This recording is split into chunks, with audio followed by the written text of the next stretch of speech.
My name's Anaya, and I'm the creator of my project called Strangers on Campus. My prerogative is to walk around, see who's out there, and just ask if someone wants their picture took. A lot of the time, I often bring a group of friends with me to see if I can find anyone or if they can help me find people. To me, a picture can say a lot about someone. Their eyes, their hair, their smile, how they don't smile. I think it's a story that should be told, and I like being a part of the story, even if it's me behind the lens just taking the picture. I'm inspired by a YouTuber who does something similar, but she interviews people on a boardwalk and asks them questions. I plan to do something similar to that, a sub-project to the project I'm working on now. I believe it's important to see that there are so many people on campus going through things you'd never know about. My goal is to capture the beauty of these people through my lens and share it. In my free time, I'm always thinking about pictures and editing. I'm very passionate about this project, and I plan about making it bigger. I currently post my project online on Instagram and my other works where you can see all of my photography. After I take a photo of someone, I send them a private folder of all the pictures I took.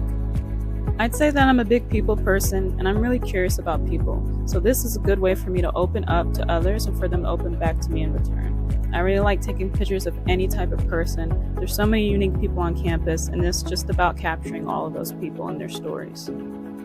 With this project that I'll be continuing, I hope to boost people's confidence and continue to showcase the big diversity of people that go to Kent. I've made several friendships and connections doing this project, and I'm really excited to see who else I'll make friends with or who else I'll meet doing this. The grant would help me be able to afford a better sound and quality mic to interview people, appropriate equipment to film, and would help me achieve my dream and my goal of filming everyone on campus and making a short film out of it. If someone asked me why I do this project and what's the purpose of it, I would tell them it's to share people's stories.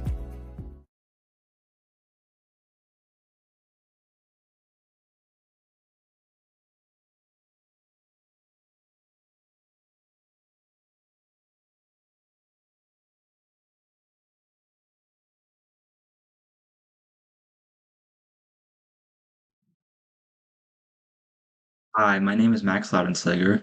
I am a junior fashion design and photography student here at Kent State University. Throughout the past year, I have been incredibly inspired by the collection of fashion photography books housed in the Rockwell Fashion Library.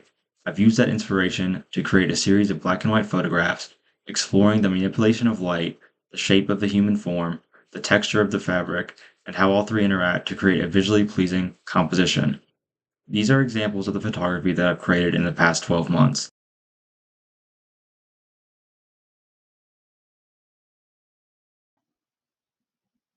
I like to use deep shadows and heavy contrast in my work, which often creates a negative space effect that adds a sense of surrealism to my photos.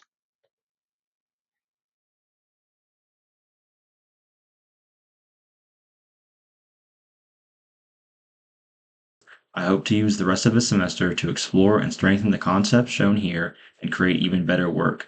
Through ArtsLAUNCH, I wish to collect my work into a series of high quality individual prints in an accompanying photo book titled Iris. The iris is the colored part of the eye that surrounds the pupil, regulating its size to control how much light enters the eye, much like a camera's aperture.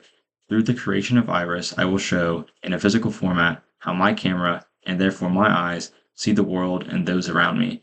To create my photography, I have and will continue to utilize the resources on the Kent State campus, whether through the use of the photo studios and lighting equipment in Taylor Hall, or by utilizing how natural sunlight interacts with campus architecture. To create individual prints, I will utilize the VCD Creative Lab located in Taylor Hall. To print the accompanying photo book, I will utilize an online printing service. Once printed, I would hope to create an exhibition of my work in the space on campus, which would also be an event during which I could distribute the completed photography book. Thank you for your consideration.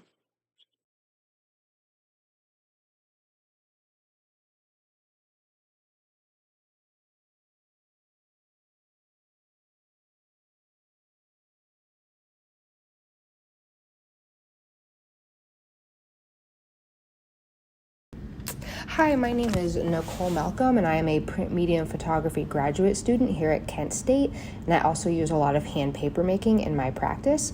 And a part of being in the print community is being involved with conferences such as the Southern Graphics Arts Council and Mid-America Print Council, which Kent State students attend whenever they come up. And for 2025, the Southern Graphics Arts Council is going to take place in Puerto Rico.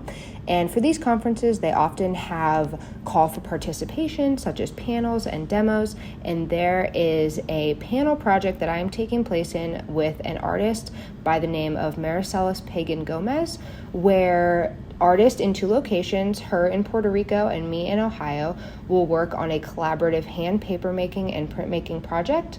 We will work on them in our locations, ship the handmade paper to each other, and then print on each other's paper in order to complete these projects.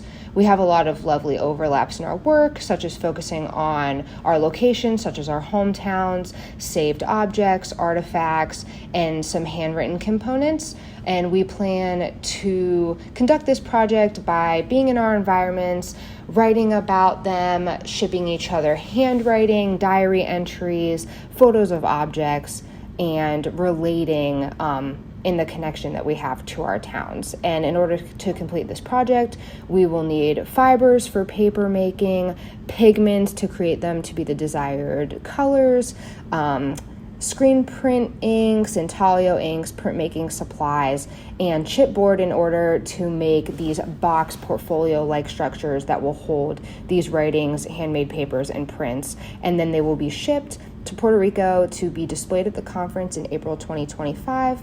And the Arts Launch grant would really help us see this project to its full potential.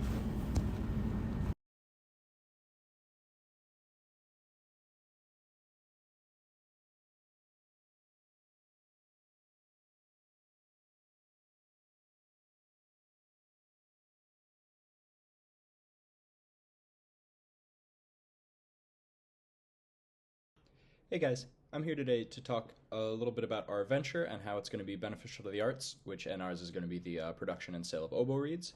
And I figured the best way to do that would be to just walk you all through the process, a little bit about what we do and how we're making oboe reeds more accessible for students. So to start, the cane is harvested. Here's our own studio crop we have fun. Next, the cane is dried out over the course of a decade or so, and afterwards it looks like this. We cut segments out of each stalk with a bandsaw, and this tube is the form in which we buy in bulk for our own venture. Then you cut out this little canoe, which is put into our guillotine here, is what that machine is called, which doubles as a pre-gouger, as you can see. Next, we run the piece through our gouging machine, which is precise down to the 100th of a millimeter. Next, we fold it over this nifty shaper tip here, which we use to shape the tip. This piece is then tied onto a staple made of brass and cork using nylon thread, both of which are materials that we buy in bulk from retailers.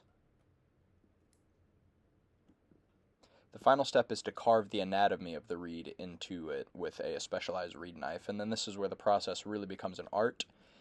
This is what takes the most time, and then afterwards all is said and done, you should have a little box of reeds there. Here's a big old pile of tools that we use in addition as well. All in all, this is an insanely difficult process. It takes a ton of very expensive equipment as a baseline for people to even get started in it. And so what we are looking to do is save students that stress, save them a lot of money and a whole lot more time by providing them with quality reeds at a decent price. And we would be using this grant to continue to fund us with those raw materials that we need to continue production.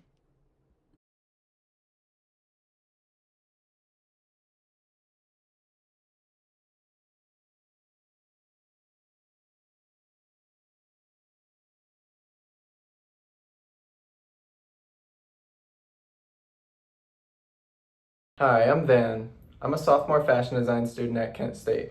I'm applying in the Arts Launch New Arts Venture category. Let me tell you about my plan to engage the community in beautifying downtown Kent. Over the past few years, I've assisted Ohio creatives on a number of public art projects around the Cleveland area, the most notable being this 90-foot wide bird mural in Cleveland's Asiatown. These experiences have taught me both the technical skills needed to complete a mural, as well as the impact a public art venture can have on a community. I've seen firsthand how public art can uplift a neighborhood in my hometown, Cleveland, and I think Kent could also really benefit from more public art. I'm proposing a small-scale mural to be completed before the end of this year. I've created a design that will catch the eyes of Kent residents and visitors alike as they walk downtown, and I've already scoped out a few locations that could be home for this mural. With the guidance of LaunchNET, I hope to work with local businesses to find the best location for this art piece. The design incorporates Kent State's classic blue and gold colors and fits the family-friendly vibe of the town. My main goal with this mural is to create something that would become a sort of landmark in Kent, similar to the Water Tower or Acorn Alley. I think the creation of a public art piece is also a unique opportunity to engage the people, which is why I've integrated community involvement into my plan. Using Kent State's platform, I plan to invite the people of Kent to paint the mural alongside me, making this art piece even more special for the community.